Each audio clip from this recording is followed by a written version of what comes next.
This episode is supported by Enscape, empowering your design workflow by turning your BIM model into an immersive 3D experience.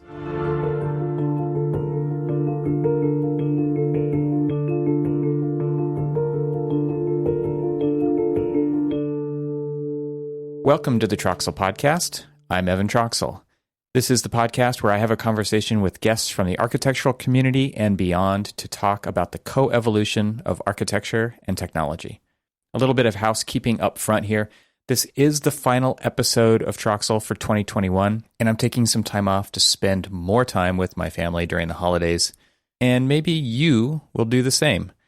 I recently saw a post on my social feed that said, the challenge I'm doing this month is called December, and it's where I just try to get through every day of December. Dad jokes aside, I know there is immense pressure in architecture to get projects in by the end of the year, but I hope you won't kill yourself to make it happen. If there's one thing I've learned over the years, it's that the world doesn't end if an architect doesn't meet their deadline, and you'll never get that time back to be with your family. I hope you can rest and recharge because from everything I'm seeing and feeling, we all need it. In this episode, I welcome Atif Qadir, AIA.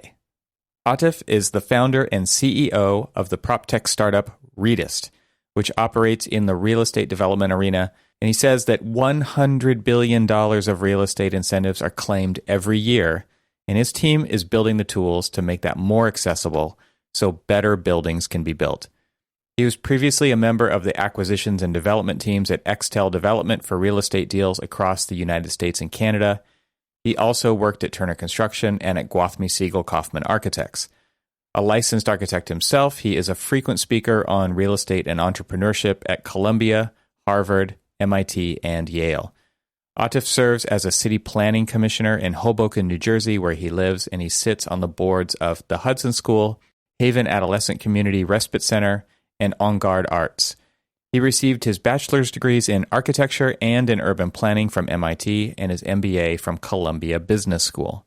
He's also a fellow podcaster over at the American Building Podcast, which is a podcast series sponsored by Michael Graves Architecture and Design that he hosts.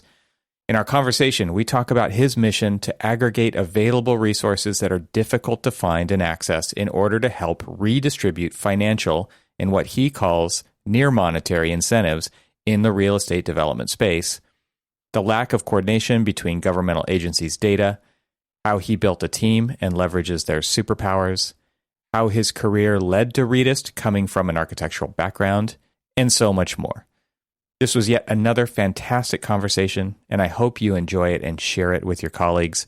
So without further ado, I bring you Atif Qadir.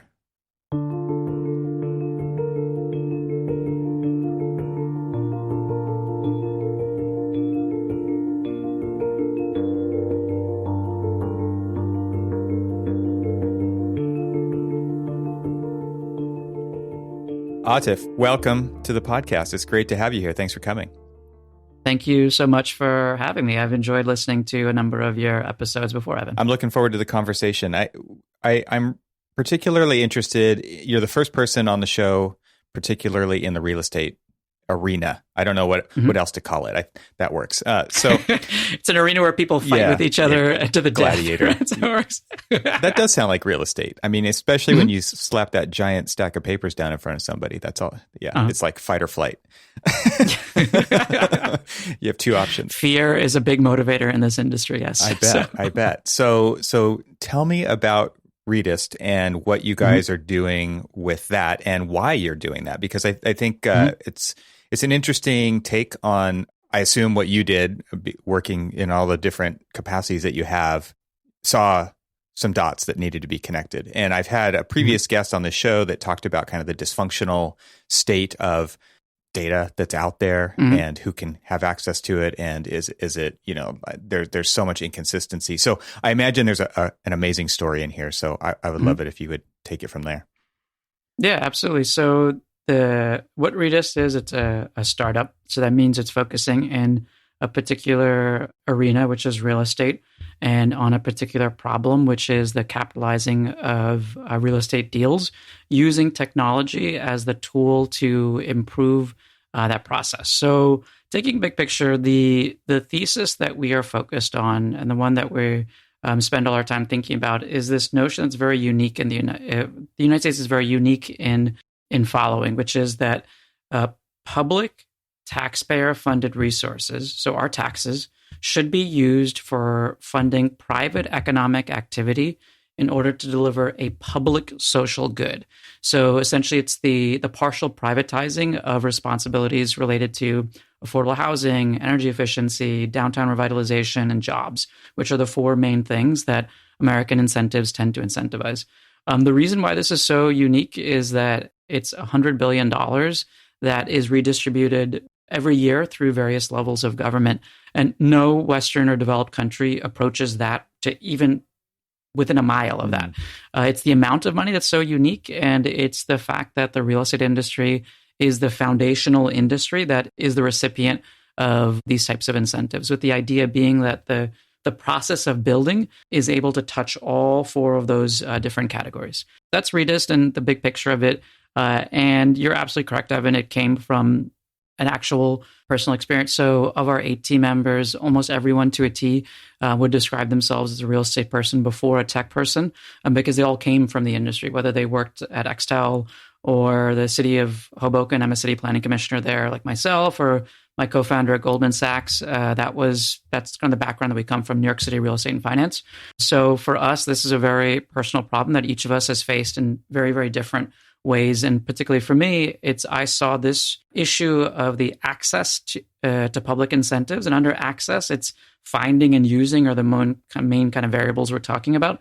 That was a reality, whether you worked at a huge fancy company like Extel Development or a small company like my own, Amanath Properties, that I started when I left Extel, or on the public sector. So when I was appointed a city planning commissioner 2 years ago, I saw that was similarly the case, is the issue of access to these incentives was a big problem. So you're absolutely correct. That was the foundation to it and the process that we took to getting there. And so a couple of things. First, I guess your name is a play on the redistribution kind of idea plus real estate, right? The RE. I see that all over the place on Twitter, especially the RE. Like there's a guy, Jake, that I follow on Twitter. It's Jake REI, and it's real estate investor. But I thought he was just a fan of the company REI until I finally clued in.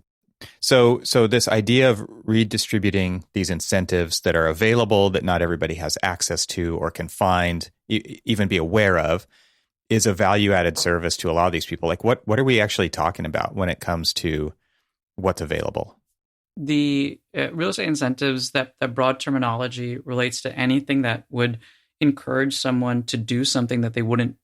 I mean, that's the idea, that they wouldn't do otherwise, right. But that's a whole other part of this discussion. Black Friday sale. Yeah, you don't want to go shopping, but man, you're just compelled to.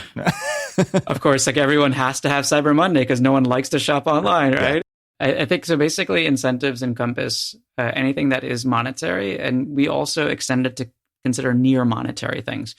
So for us, what that means is tax credits, tax abatements, grant programs, low interest financing, rebates.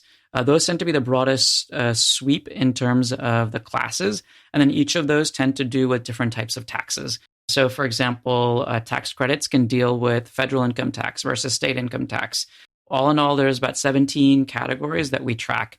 The one that is the edge case that we do include, and is I would consider like the last one that we include before things that we don't include, is zoning bonuses. So, for example, in New York City, there are at least 2 different programs where you are able to increase the amount of square footage of your building, because New York City is unique in that we use the concept of ZFA, zoning floor area, that other cities don't use. But you're allowed to do more of that if you do a certain thing. And one of those in particular that people are probably aware of is having a grocery store tenant on your ground floor. It's called a fresh bonus. That's the sweep of what we're talking about. Okay, interesting. So because, like you said, you've got this unique case in New York City, I'm sure there's different things all over the place. Can you talk about like the coordination or lack of between these government agencies? It seems to me like that's the consistent story, is that there is a clear lack of coordination. And I guess that's where you guys fit in. But just speak to like what's actually being left on the table also. And maybe that's a part 2 to that question, because I would imagine there's a ton of development going on. There's a ton of projects going on where it's just out of sight, out of mind, or lack of ability to follow through on this additional layer of things that actually probably has its own timeline and extra layer of complexity with a certain payoff? Excellent question. So through REDIST, we've interacted with about 250 companies over the life of our own company, which is about a year and a half. And all of those companies have participated through a pilot program, which was a lot about the initial growth of our firm, and now an early access program where we're in the last lap of the mile of releasing the product, which we plan to do early next year. So now people are actually paying us for this, which is kind of wild. Through the context of all of this, we've gotten a good grasp of what, like the specificity of on a particular project, what did they do and what could they have done? What did they think they were going to do and what could they do? All of those questions. And we found that dominantly our users are mid-sized firms where they have a large enough profile of projects where things like this make a lot of sense to them. It's considerable dollar value, but small enough such that they are widely understaffed. So that is the sweet spot for us. And for these companies, we have found anywhere from about $350,000 to $2.2 million on a mid-sized project that they've left on the table. And that's a lot if your project is $10 million. So that tends to be what we're seeing. The more difficult and perhaps really interesting question is, what is left on the table from what could be allocated from an agency perspective, not from the user perspective? And I think the only agency or group that we've seen even approach that question is the Brookings Institution. And for them, they came up with some estimates of sizes. But what makes this so fascinating is that oftentimes incentives may not necessarily even have a limit to them because they are abatements, or they might be credits or deductions that aren't actually a current outlay of money. So in some cases, even that question's one that is wildly difficult to answer. It's interesting because you start to get into those are things that constraints are what design is based on. And so when you're going through the process of design, if you don't even know what those constraints are, they'll never come into play. So thinking about this from a design perspective, I mean, I assume that you guys are also plugged into that side of it as well. Is this kind of the near monetary thing that you were talking about, or is that something else? Yeah. So Leslie Robertson from Lyra, he had said that having a client that doesn't know what they want or doesn't know what they need is like pushing against a cotton ball. So I was like, what are you doing? I think for us, the question that we've been focused on is understanding in full detail and full context the problem that exists, because we know that if we're able to do that and to develop a solution, there are a number of different business models that could work for us. So our hypothesis right now is that it's a subscription-based service that is going to make the most sense as opposed to an a la carte product. So that's kind of our approach. But to be frank, that is something that we're open to exploring on our path to getting to the release of the product next year. It seems like, as architects, and I want to get into kind of how architects fit into this, because part of this is probably just, I assume, just an awareness of offering this value or working with you guys on the back end or pre-project to kind of get these constraints set forth so that you know what you're up against, but also to give that value to the owner as you go through the process. But also from, one of the biggest problems with design is that typically dollars are not attached to decisions made in the software. And so I'm wondering from your perspective, do you see it getting to that point? Because man, as a designer myself, seeing what those cost implications are, even if, they're ballpark, right? Like this is fuzzy math. It doesn't need to be super precise, but by changing envelope based on zoning or whatever, and actually getting that real-time feedback would be so valuable for architects to own that kind of information space on top of their design space, or directly integrated with their design space, I should say. You're exactly correct. And I feel like, so the Cut, which is for part of New York Mag, had the article in their last issue of the magazine where they talked about us being on the precipice of the super app. So the super app that allows you to do all of your consumer things, like, for example, finding a date, finding a taxi, and paying your bills all together, which is something that's common in India, Indonesia, and China, but just hasn't come to the United States yet. I think that we're further from that as an industry in the United States, but I can see an eventuality. And let me kind of explain this, is that for us, the focus is this connection of incentives to the decision maker. Namely, we're like the vanguard of that is the broker, and then secondarily is the actual owner of the asset, so developers and investors. But not too distant from us is a product like CoveTool. So Sandeep Ahuja, one of the first investors was Urban Us. So I've had a chance to talk to them and to their investors as well. Their focus is helping particularly engineers and architects to understand the implications of a particular envelope design to their sustainability goals. Right. It's not that big of a leap of logic to imagine if there were a monetization super app for the real estate industry to have us there and them there, and you're able to toggle between the two in order to understand not only what are the sustainability implications, but then the next leap being, oh yeah, these are the incentives that you can get. And oh yeah, P.S., because there's these other ones you weren't thinking, maybe you should go back and change the design in order to accommodate this money that you're able to get if you did. And then this all leads back to that kind of lack of coordination, because now you're actually having to kind of, location matters. Everybody's got a different set of incentives and variables that lead to the eventual outcome that's very different from most likely the jurisdiction right next door.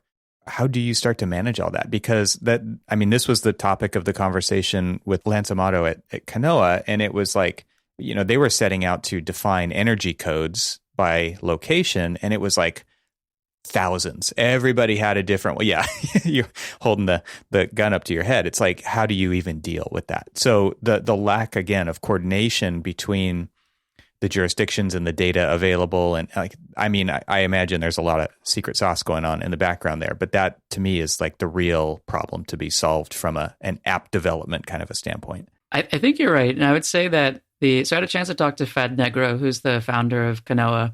He's a fellow architect, and we actually had done a charity bike ride, a 50-mile charity bike ride like 10 years ago. So I actually saw that article. I was like, oh my God, his number was still in my phone. And I was like, I gave him a call and just asked what he was up to.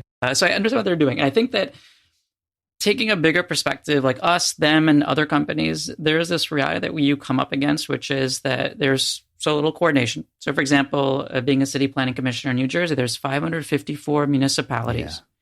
554 municipalities in maybe the third or the fourth smallest state in the United States by land area. Yeah. When you come to realize that is the largest hurdle for us to be able to think big. And in order for us to solve the greatest crises of our generation, which is climate crisis and affordable housing, you got to think big. Yeah. And 554 different municipalities that each have their own city planning commission, their own zoning commission, their own city council, you can't think big. And I think that the first step towards this process is the consolidation of this information so people can make the best decisions within the broken system that we have. And then I think that there is a not too distant future, which is a situation where someone, CoveTool, like I mentioned before, someone from Kanoa, someone from my company actually goes to the legislator. So, for example, Cory Booker is my home senator from New Jersey. He's one of the senators in Capitol Hill that writes quite a bit about affordable housing and his legislation. What if actually, rather than lobbyists on K Street that are trying to protect private sector interests, someone actually comes up and says, this is not the effectiveness that you're looking for. Perhaps you should rewrite your legislation to do this. And this is what we're seeing people want when they're searching and when the results that are coming from it. And actually seeing a rewriting such that you might actually find some level of coordination and big picture thinking in a place that tends to be unidirectional and gets a lot of a very large amount of outsized feedback from a very small percentage of the United States population. It seems like I would imagine that the job description is very much like keep things running like they've always been running. We run up against that all the time in this industry. It's slow to change, it's et cetera. It really does sound like a problem we're solving, but it really takes a change in behavior. It takes a new mindset. How are you doing that? Like you're saying you're going to them, but then there's like building consensus, there's buy-in, there's all these other layers on top of that. Like they're one piece of the the flywheel, like there's other gears all around them that also have to move with them. How are you seeing that work in the positive direction? So I think that what you described in terms of doing no harm is so emblematic of a recent past generation. So when Barack Obama, after he left office, he was asked, like, what was his guiding light? What was his North Star during his presidency? And it was do no harm, which I think now in the context of where our country is going, that sounds so quaint and so provincial of an idea versus what we actually need to do. And to be honest, I mean, if I said that there is some silver bullet that any of the CEOs of any of these three companies that I mentioned or any of the others have, I don't think anyone knows. I think the idea is that there's two things that we're working with. One is in the near term, trying to do much better with the broken system that we currently have. And the second one is waiting until, or maybe not waiting all that long, until millennial and Gen Zs are now the senators on Capitol Hill and are now the Congress people on Capitol Hill. Because I'm not sure how else to play that game. Do you not have a fear that they'll turn into like a very similar version of, like, that's one thing that I've seen. There's a quote, I actually have it written down from another podcast that I record, and I'm flipping through pages here right now. But it's a Dale Carnegie quote, and it was, "Today is the tomorrow you worried about yesterday," right? And yes, and it's. I used to think, like, I'm never going to be like my dad, and now I'm the dad, right? And so, and it's funny because it's like I see myself acting like my dad did, right? And so I see this working in architecture firms where there's 5 generations of people, and you can see the butting of the heads and the arguments and the thing, like it's good. Those are great conversations to be having because everybody's kind of pushing on everybody all the time. Like that's perfect in a creative institution. And then I see people slowly getting neutered over time. And that to me is the biggest fear, because what we don't want to see is people who think one way now and act one way now not act like that in the future. Because if there is consensus at those earlier, younger ages to make these changes for better, for these big, audacious reasons, we got to keep that alive somehow, and that momentum.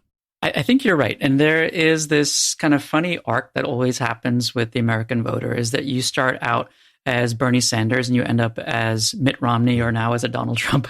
I don't think that arc is one that is really reflective of the reality and the nuance of things. Because I think if you look at the point at which the United States had the largest expansion of legislation aimed at social welfare, that was the New Deal. A lot of that happened across a political spectrum of thought, and it was one that found resonance across a large number of age groups.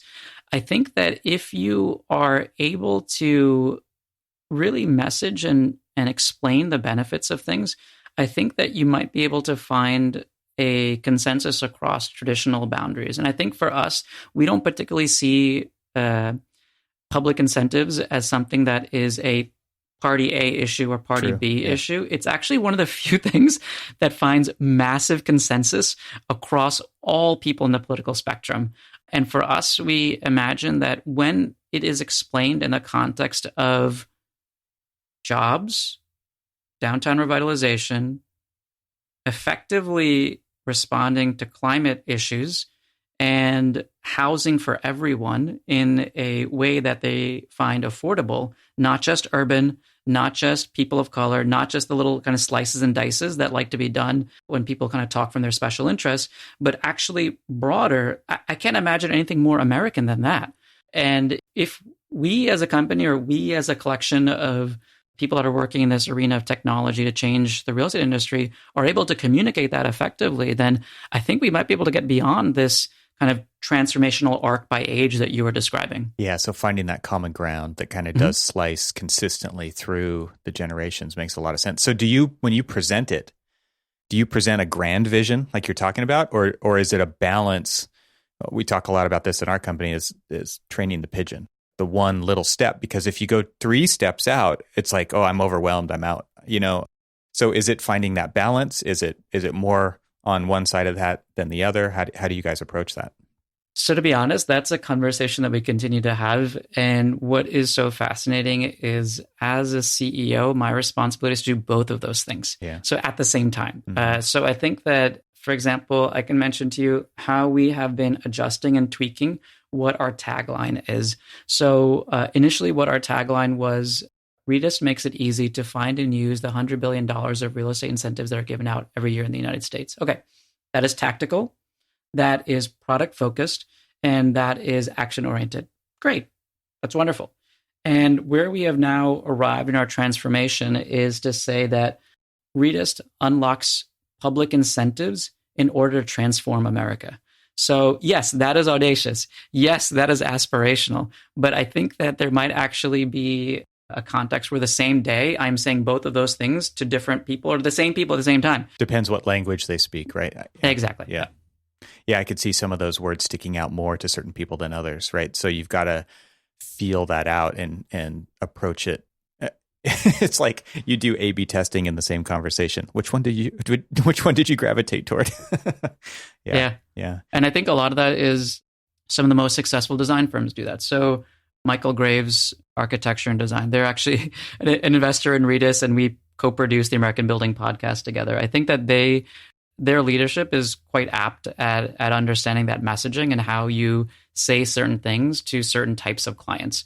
And in order to find the thing that's resonant, because I feel that too many Starchitect firms give the impression and perhaps also do this thing where, hello, this is the beautiful shiny object I prepared. Do you want my beautiful shiny object? Right. As opposed to this other way of having that conversation. Yeah. Let's take a moment and talk about the sponsor of this episode. Enscape is a leading real-time rendering and virtual reality tool for the global AEC market. It plugs directly into your modeling software, giving you an integrated design and visualization process. With Enscape, you can render in real time and walk stakeholders through your rendered model with incredible ease. Now buildings can be experienced long before they're built. And I have to add here that it's fun to use. Seriously, you cannot underestimate this. It's what makes this tool so amazing. This is something that most CAD and rendering programs can't claim. It democratizes your ability to create beautiful renderings at any time during the design process and use it as a tool to make valuable decisions during design. And as my friend Clifton Harness of TestFit says, it's one of the few well-established companies open to innovating in AEC.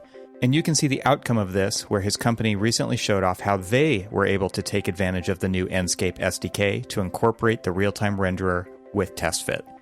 More than 200,000 unique monthly users from over 150 countries use Enscape to envision better designs. Don't be left out. To learn more or sign up for a free 14-day trial, visit enscape3d.com/TRXL today. That's enscape3d.com/TRXL. So I've been through that process many times, going after projects and kind of competing for projects. And not to go too far down a tangent here, but I do feel like there's designers out there who are very comfortable being in the position of figuring that stuff out on the fly. And then there's other architects who go in where everything is pre-scripted and we're not going to go off script. I probably fall somewhere in the middle, but I think that the first one that I talked about there, where it's like on the fly, figuring it out as you go, it gives you that opportunity to read and react and to move that conversation. And it takes a lot of skill to be able to do that well and not totally tank the conversation because you don't know what you're going to say next.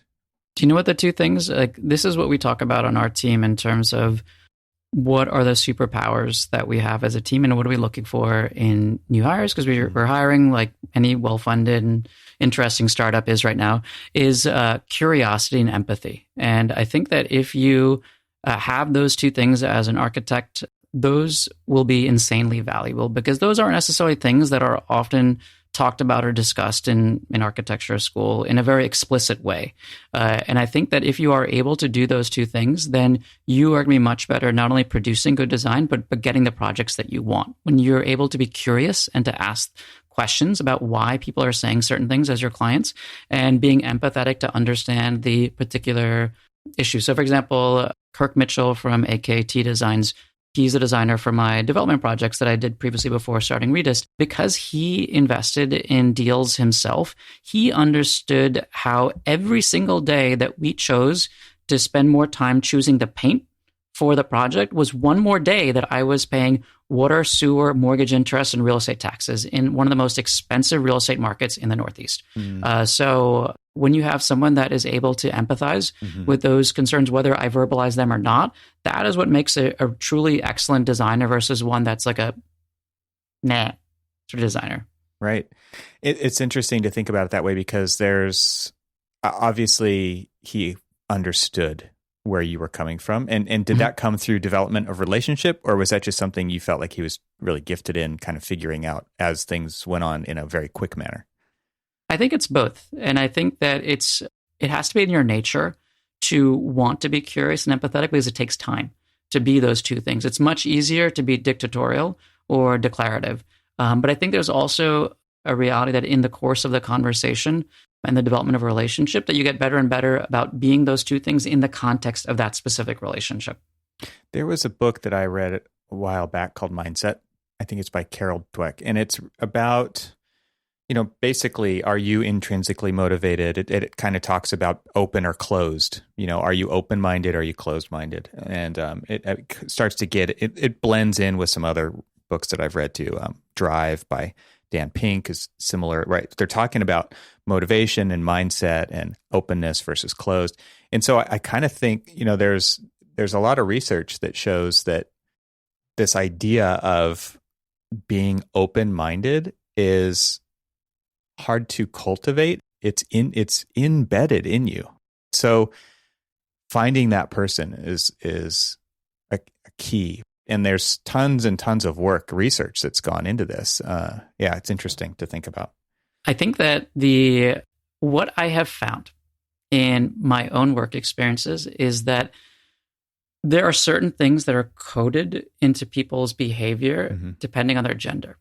And I think in particular, what I have found is with Redist, as we've hired more and more women on our team, I feel that the ability to be curious and empathetic as a whole for our team has shifted in such a positive direction. And I feel like if someone talks about, and I don't mean like even saying the word DE&I because it institutionalizes something that's actually much more personal, which is diversity, equity, and inclusion, is that if you do it from a very cynical perspective and from a very like, oh God, they're telling me to do it sort of a thing. Right. I don't think you're really going to reap the business benefits of it, which is to have people that are wildly curious and empathetic because they come from just different coded behaviors as gender, potentially different experiences based on their class or race or any other background that they have. I find that such like an interesting kind of tag along idea with what you just described, which is actually something that's so good as a CEO to realize because you can take advantage of that as a business and get a better business for it. Yeah, same thing with extroverted but in complementary to introverted. And there was another book, Susan Cain, I think, wrote Quiet, and it's all about introversion, right? And understanding introverts. And what's interesting was most people in the firm that I was at were introverted.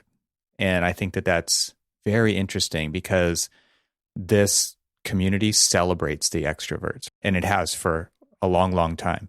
If you think about like the Fountainhead, for instance, right? It's the man on worst top of book ever. Right. But that's worst. And that's what it is. It's idolizing this not just extroverted, but the ego and all of these other things, right? So when you think about even the Starchitects, right? Like that's what people think about is that they're thinking about probably, I would venture to say that it's mostly extroverts who are attention grabbing and they're the ones who want to be on the magazine cover. They're actually asking, right? And where the introvert would never even ask that. Never, I don't want to be there. Don't put me there. I'll stay here and I'll do kick-ass work and I'll just stay under the radar. Yeah, it's interesting to think about that from a team building perspective because when you are, and you said you have a team of 18?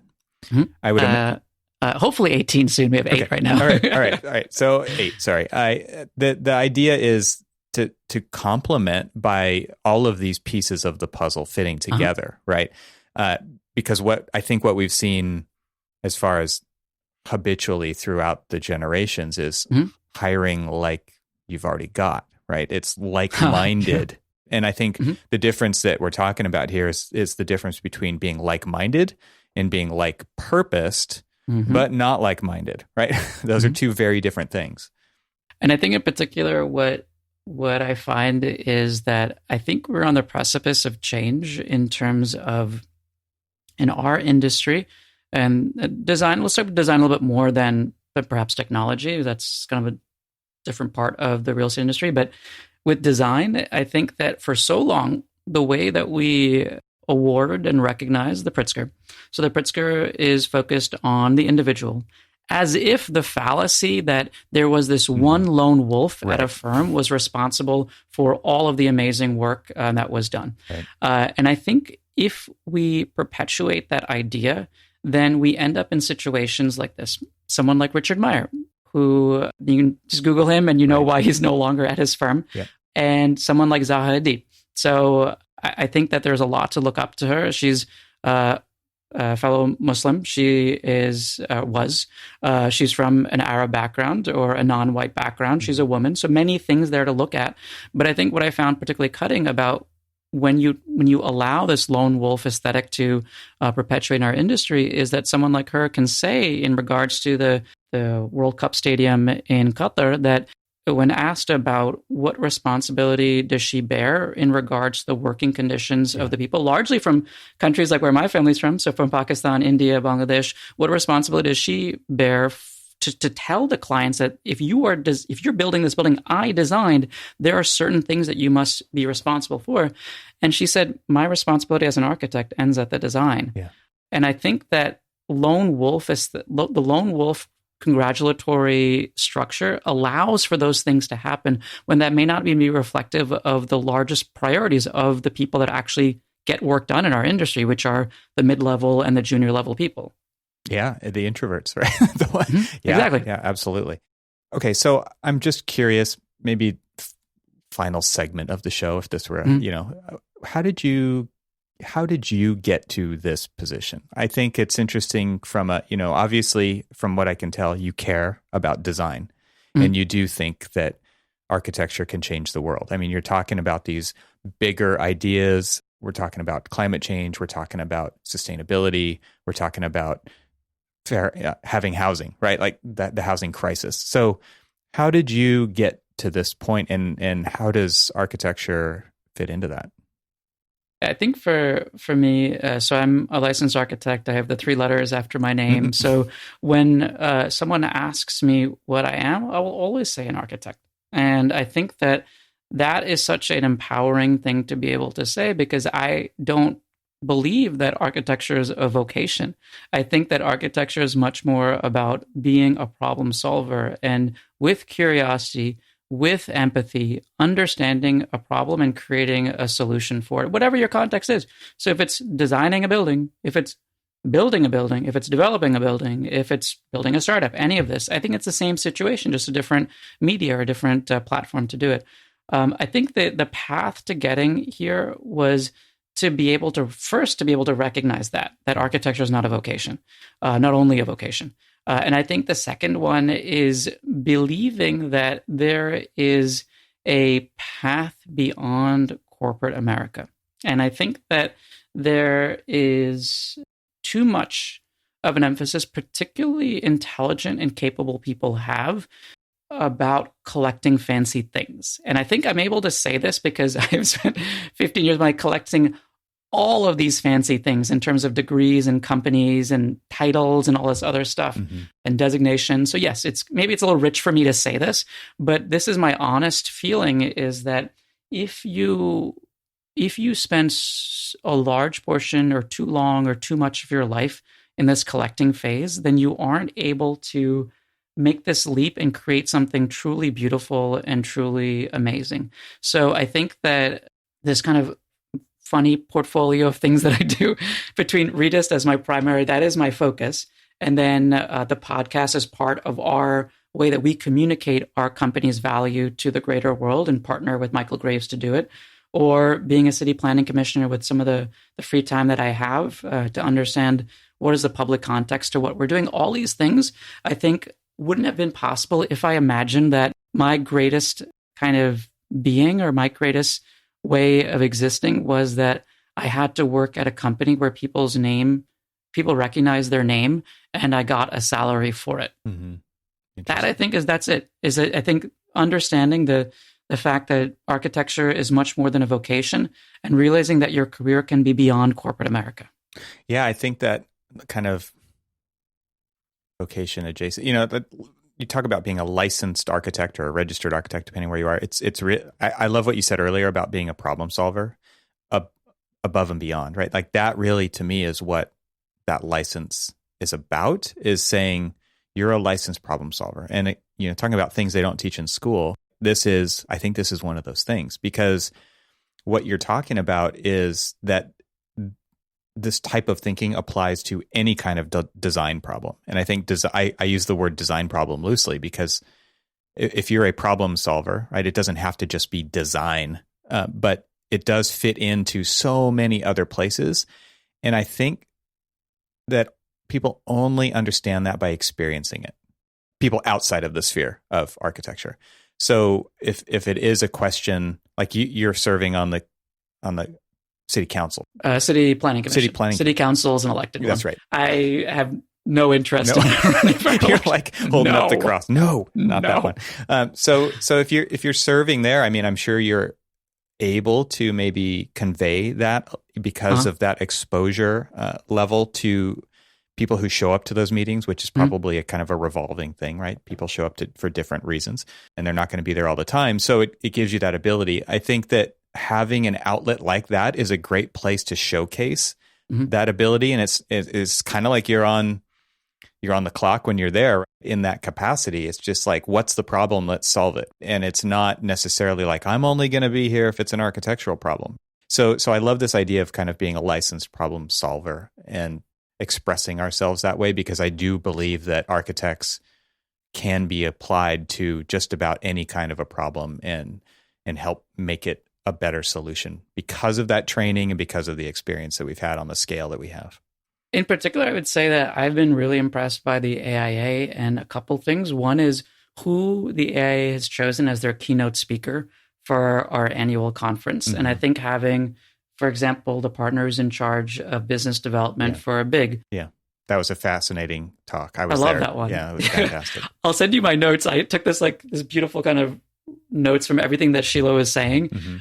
I think you might be interested. I'll send it to you. Maybe include in the show notes or something. Absolutely. And one of the other ones is there's a psychologist that talked about how do you express confidence in what you're doing, with this idea that how do you sell better? I think that was the extrapolation of it.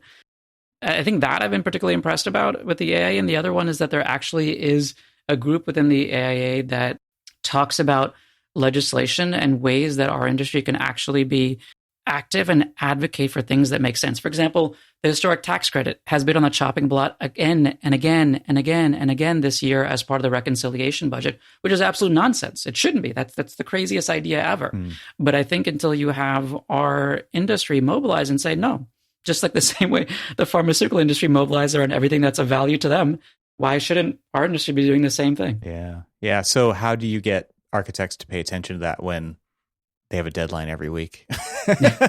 It's a good point. I think it's tough. I think the tactical one is, for example, the AIA has a mailing list that I joined when I went to one of the conferences, and they just send you out like text blasts about call this senator about this or call it. Right. That's an easy tactical one. I think a larger one would be taking appointed roles, for example, like the one that I'm on. And then if it's in your blood and you want to do it and you want to get into that arena, run for office. Like, how is it that we haven't had a senator yet that's at least that I know of, a U.S. senator that's not an architect? Yeah. I don't think there's very many, if any, architects that are in the U.S. House as well. How is that when our industry touches every single other industry and has such a critical role in the way that our cities, towns, and rural areas even look? Yeah, there was a talk that I gave about autonomous vehicles and like their impact on architecture, right? Like that was the idea. And it was how many people are working on autonomous vehicles as an example. This shiny new tech objects, it's autonomy, level 5 autonomy. What are the implications of that in the community that you live in? Okay, so how many people, I don't know, globally or even just in the industry are working on autonomous vehicles. It's got to be tens and tens and tens of thousands of people. How many people are in your city, in your jurisdiction, are thinking about the implications of that? 3, 2, 1, 0? It's that small.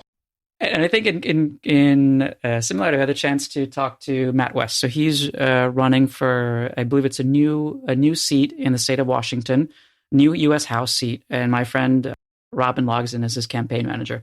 So I had a chance to talk to him. And he is a cryptocurrency investor that is running for U.S. House.